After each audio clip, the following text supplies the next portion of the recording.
दरम्यान भास्कर जाधवांच्या स्टेटसवर असलेल्या मोहरक्यावरून मंत्री नितेश राणेंनी काय प्रतिक्रिया दिली ते पाहूया।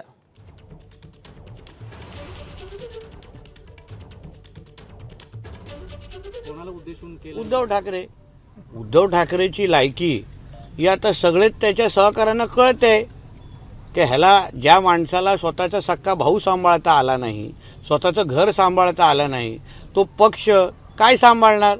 शेवटी जो स्वतःचं भविष्य घडू शकला नाही तो दुसऱ्याचं भविष्य काय घडवणार। म्हणून हळूहळू आता तुम्हाला सगळ्याच बाजूने आता भारतीय जनता पक्ष आणि महायुतीमध्ये प्रवेश होत असताना दिसतील। आता फक्त तारखा ठरवायच्या आहेत।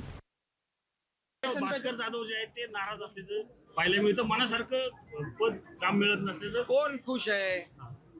दोन चार माणसं सोडली तर कोण खुश आहे?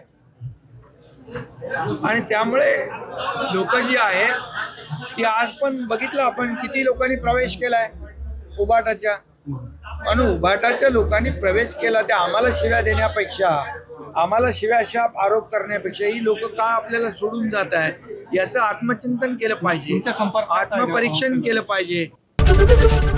एबीपी माझा, उघडा डोळे बघा नीट।